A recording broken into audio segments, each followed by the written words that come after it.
Transcription number 2. Sir, I move that the Disaster Management Bill be taken into consideration.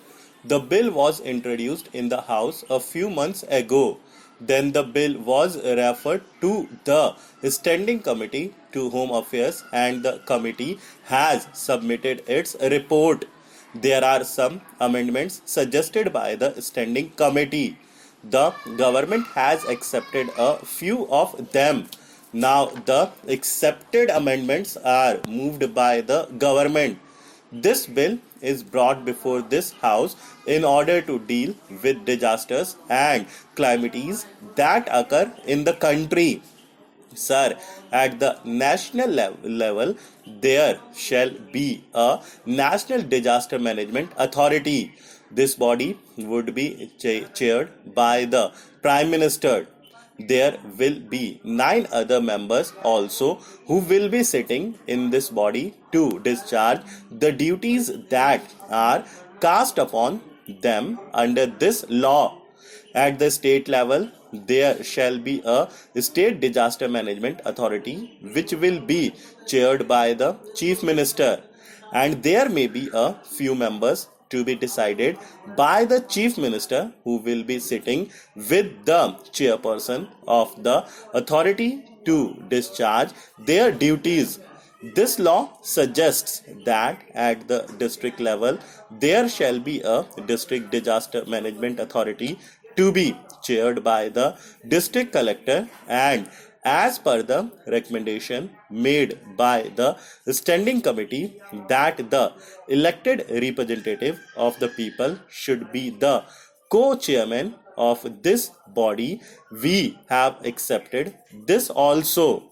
Now at the 4th level, there are local authorities like the corporations, the municipalities and the Gram Panchayats. These are responsible for helping the people when a disaster occurs. They are actually at the cutting edge. Sir, there are 2 things that we want to do. One, to provide relief to the people who suffer in the natural calamities or the man-made disasters.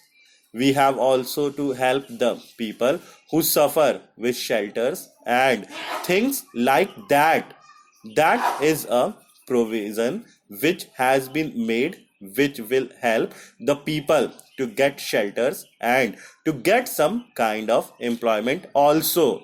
The next step which has to be taken by the government is to reconstruct the infrastructure and rehabilitate people who have suffered in the disasters.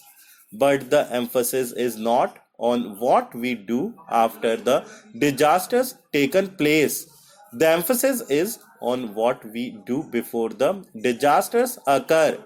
We want to have our own policies and the plans to prepare ourselves to meet the disasters that may occur. For this purpose, we are creating certain bodies at different levels. It is also suggested that there should be a National Disaster Response Force. In fact, we have 8 battalions earmarked to discharge the duties. These 8 battalions come from the Border Security Force and other paramilitary forces. We are asking the state government also to have their own battalions which will be responding to the duties that have to be discharged when the disaster occur. Then the district officer or the men in the field who is actually working there should be given certain responsibilities and certain authorities. When the disaster occurs and if a place has to be occupied, it should not become necessary for him to follow the lengthy procedure because that much time is not available. So he is given certain emergency powers. At the same time, the various authorities shall have certain funds available with them to provide immediate relief. These funds are going to be small funds which can be used on the first day or on the second day of the disaster. The big amounts of money which would be required to deal with these disasters shall come through the government of India and the state government. There are high level bodies at the government of India's level which are given certain amounts of money that can be utilized for meeting the demands of the people suffering from disasters.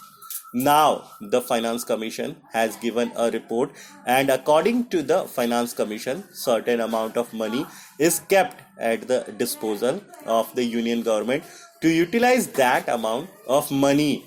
Over and above, if any funds are required, the matter is referred to the Planning Commission. When we get the report from the state government, the matter is referred to the Planning Commission, and the Planning Commission is consultant with the concerned ministries, decides as to what kind of funds should be given to the state government. That matter is taken to the cabinet, and then the cabinet sanctions the required money, and that money is given. So this act is mainly for the purpose of preparing the policies. Earthquakes have been taking place in many parts of the country. What is to be done to see that the people do not suffer? One of the things which can be done is to construct the houses in such a fashion that the houses are earthquake resistant.